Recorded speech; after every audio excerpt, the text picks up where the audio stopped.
Hello, welcome to this video from diagonalmove.com. My name's Neil, and today I'm going to take a look at one of the very early cornerstones of my collection, a game that I have played many times over the years and still do play it to this day, and that game is Forbidden Island.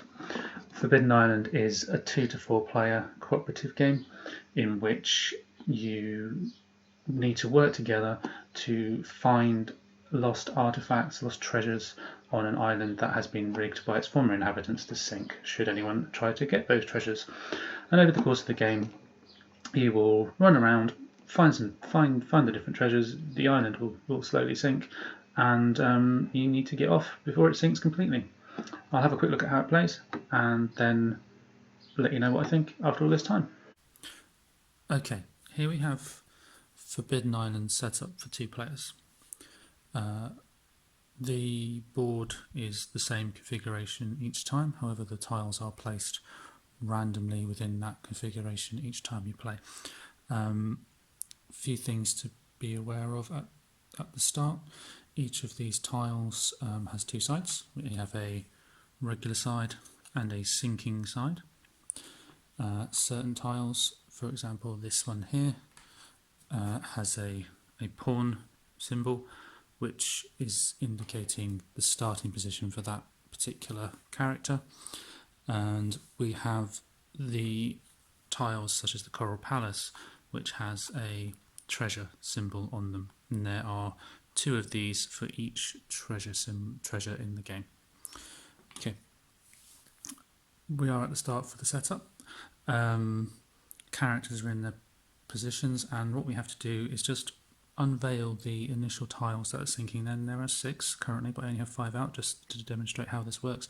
And what you'll simply do is take a card from the flood deck, which is this blue one, and what that will do is it will tell you the location that is going to sink next, or start sinking next, and in this case it's the Temple of the Sun.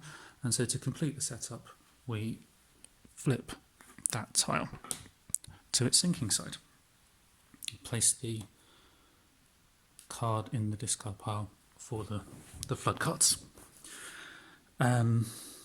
Each player has a unique character, and I've chosen the Explorer and the Engineer for the purposes of this particular demonstration.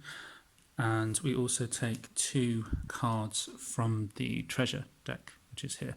And what's inside the treasure deck is cards matching the treasures, and I'll explain how they work in a moment, but they're quite important cards.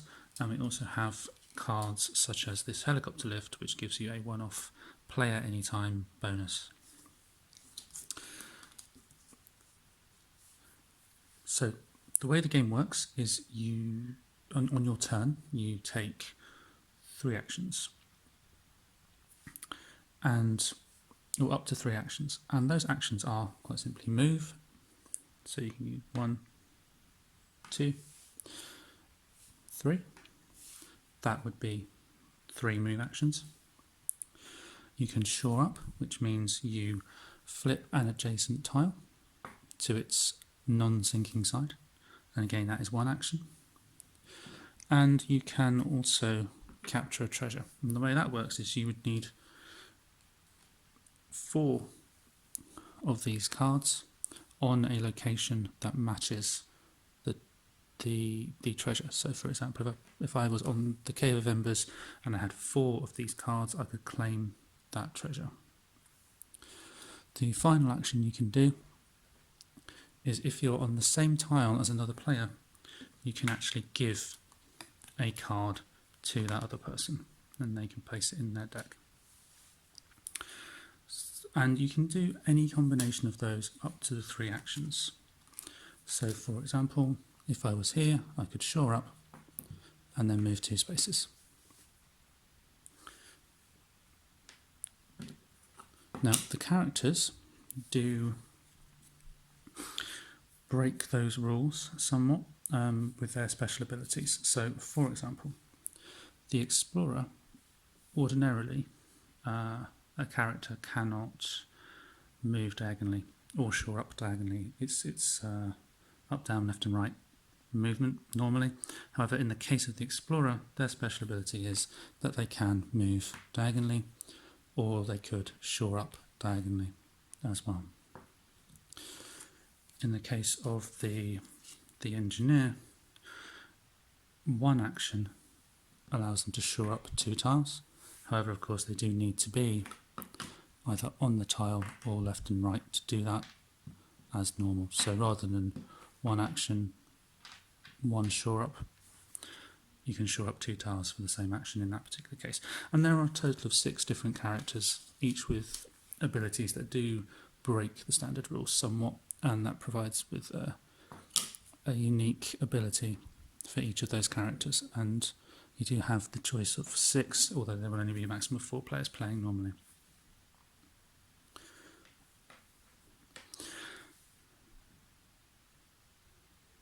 When you've finished your actions, you draw treasure cards, and they will just come into your hand ready for the next turn. Every now and again you'll come across a card called Water's Rise, and what the Water's Rise shows is the island increasing its rate of sinking. So what you'll do is you'll take this marker, increase it 1, so in this instance it's moving from 2 into 3. The discards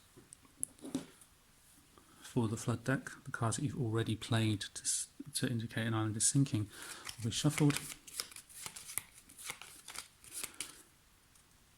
and then placed on top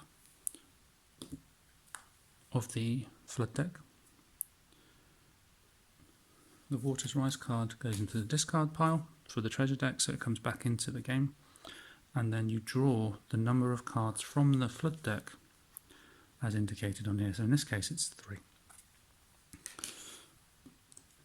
And if you draw a card that is already sinking, what will happen is it will be removed, and you'll be left with that hole, which is a part of the island now that is inaccessible to the player unless they have the diver ability to swim across water. So that is now open water.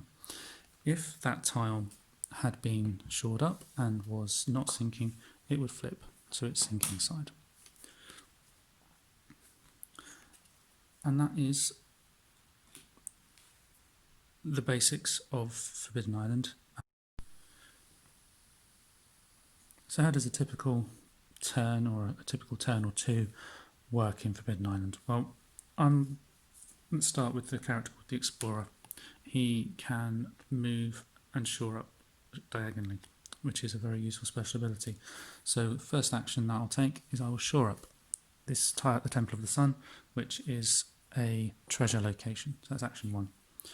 Action 2 is I will shore up the watchtower, and then I'll move to there, which will be my 3 actions. I do have a card called Sandbags, which allows me to shore up any one tile on the island, and this does not count as an action. It's an additional benefit to play once in the game, and you place it back into the discard once you're done. And the tile that I'll shore up is the Tidal Palace, which is another treasure location. So that is the end of the Explorer's turn. At the end of your actions, I will need to draw 2 new treasure cards and take them into hand. And in this case, we have 2 of the red treasures and 1 of the yellow treasures, which is pretty good. Normally then we would discard down to 5 cards. We don't have 5 cards, so we move on to the next step, which is draw flood cards equal to the water level. Currently the water level is set at 2, so we just take 2 cards from the top of the deck. The cards that I drew were the Breaker's Bridge and Whispering Garden.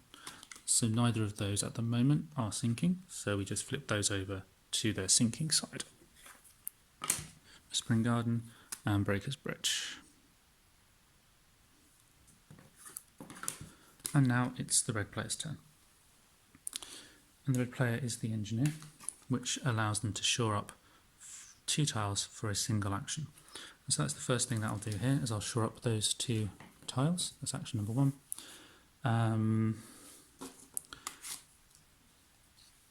I have a helicopter lift special card, which I can play at any time. So I'll play that now to move to the Whispering Garden and shore that up. That's only my second action because I have used that special card. And finally, I'll move on to the same tile as the engineer. I draw 2 cards from the deck. Okay, so the first card is no problem. That is the green treasure. I now have 2 of those, that's fine. We do have a Water's Rise card.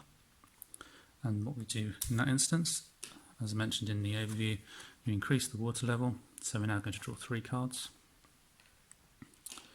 The discard pile of the flood deck is shuffled and placed back on the top of the deck. And then we have to draw cards up to the water level as per normal. That goes back into that pile. So in this case we draw 3. So the first one we draw is Breaker's Bridge. So that starts to sink. We have also drawn Twilight Hollow, which is now actually sunk. And finally we draw the Temple of the Sun, which is a treasure location, and somewhere we need to show up next. So that is a typical round of the game, or 2 turns of the game. At the end of the game, in order to win, once you have claimed all 4 treasures, you need to be on Fool's Landing, which is the helicopter pad, and you need to be able to escape from Fool's Landing.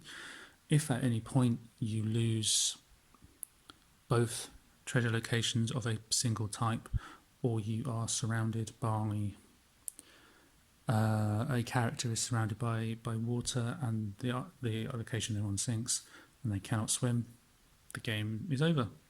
So Forbidden Island is a game that I've had in my collection now for 4.5, nearly 5 years. It was the 3rd game in my collection as I was rediscovering board games back in the tail end of 2015. It is a game I've played many times and I still do play to this day. There's so much to enjoy about Forbidden Island. The components are fantastic. You have the Water's Rise mechanism, which is a wonderful way of moving the game forward, of increasing that threat level as you go through the game.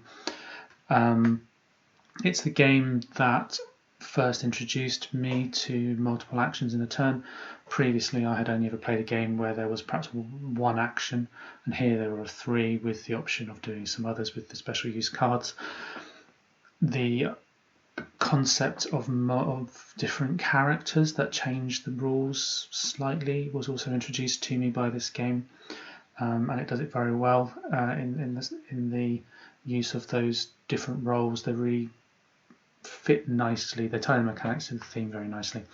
The theme itself is timeless. It's Indiana Jones, Tomb Raider. It's that wonderful archaeologist on a dangerous expedition theme. It's great. It's a game that I don't play as much now as I used to play, and that's primarily because I've moved on to much more complex games. Forbidden Island is a game that is very well suited to beginners because it is quite simple in some of its concepts. It introduces them gently, and I think that's why I did enjoy it so much when I was first getting back into war games. The game also introduced me to, or reintroduced me to, solo games, and in this instance you control multiple characters, and it reignited my love of playing games solo. So I'll always be indebted to Forbidden Island for that. As I've grown as a board gamer, I've started to notice a few things about the game which contribute to the reduced frequency of play, and the first one really is that it is the pandemic mechanism. The Water's Rise, wonderful mechanic as it is the one from Pandemic. except rather than having disease cubes spreading, you have the water level rising. And that's great. It is still a fantastic mechanic, but if you've got Pandemic, or you don't necessarily need to have Forbidden Island or any of its sequels. I, at least personally, I have not felt the need to go out and get any of the other games, either in this series or in the Pandemic series. The other minor issue I have after many plays is that the variation in the gameplay perhaps isn't there as much as in later games in this series or in other games. Although the tiles are placed in the grid randomly each game, it's still the same grid. The basics of what you need to do are the same every time you play.